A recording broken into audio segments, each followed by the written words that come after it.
Air ઇન્ડિયાનું dream liner છે એ હવે એક ડ્રીમ જે લોકોનું હતું એ છીનવી ગયું, એની સાથે લોકોના સ્વજનો પણ છીનવી ગયું.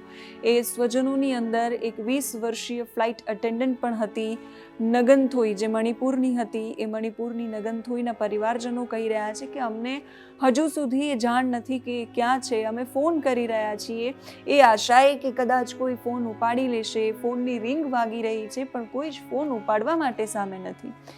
એ બેગ, એ થેલાઓ, એ બધા પર નામ લખેલા છે પણ એ જેનું નામ છે એ લોકો અત્યારે હાજર નથી, કેમ કે એમનું જીવ લેવાઈ ગયો છે. આ જે દુર્ઘટના બની એના અંદર એ 242 લોકોમાંથી 241 લોકો બળીને ભડથું થઈ ગયા છે, જેને ઓળખવા પણ મુશ્કેલ છે.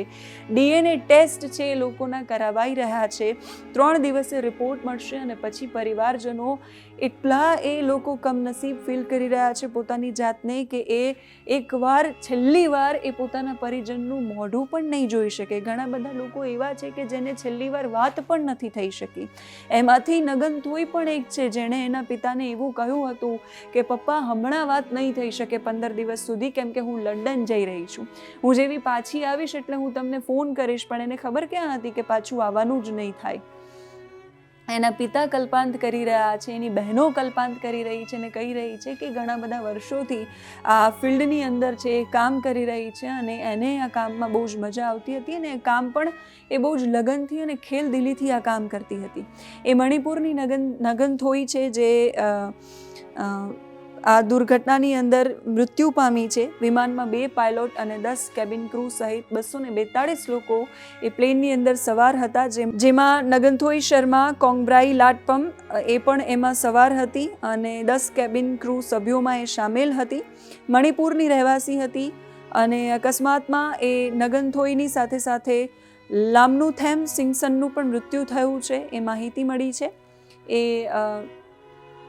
એના મૃત્યુને લઈને એની બહેનો, એના પરિવારજનો બધા જ લોકો શોક વ્યક્ત કરી રહ્યા છે. 20-21 વર્ષની એ એર હોસ્ટેસ હતી, મણિપુરના થોબલની રહેવાસી હતી. એર ઇન્ડિયામાં એર હોસ્ટેસનું કામ ઘણા સમયથી કરી રહી છે.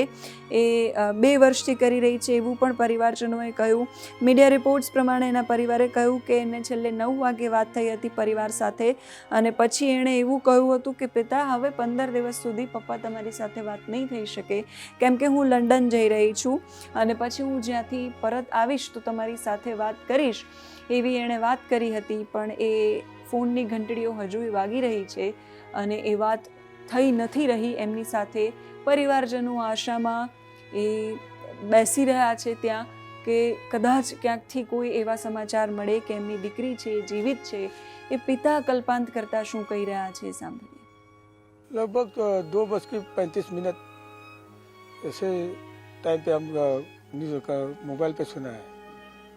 इसके बाद में तब से वो कोई खबर मतलब कोई ऑफिशियल से कोई ऑफिशियल से अभी आपसे बात कर रहा है ना, इसी टाइम तक एयर इंडिया से कोई एक भी शब्द नहीं मिला है.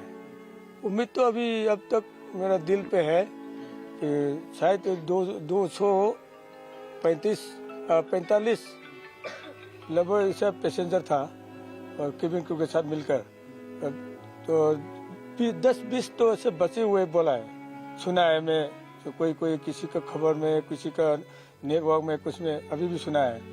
उस टाइम में बचने से मेरा किस्मत का बात है मेरे लिए और मेरे बेटी के लिए, मेरा हमारे सब परिवार के लिए. ये भगवान का इच्छा है. अब तो अभी तो सुना है कि कोई एक भी नहीं बचा है.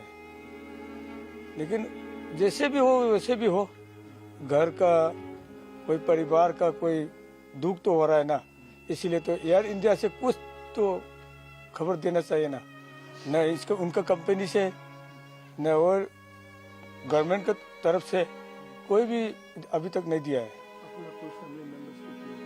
4-5 है, मिडल वाले हैं, दूसरी वाली बेटी है, पहली वाली ये, और पहली वाली मेरा राइट साइड में जो रहता है ना, दाएं साइड, ये मेरा छोटी बेटी है.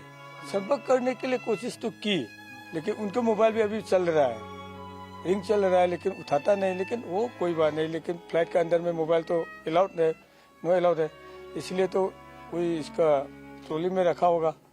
लेकिन अभी तो क्रू मेंबर ये कितना है वो तो सुनना चाहिए ना, हमको खबर मिलना चाहिए ना, अब तक भी नहीं मिला है।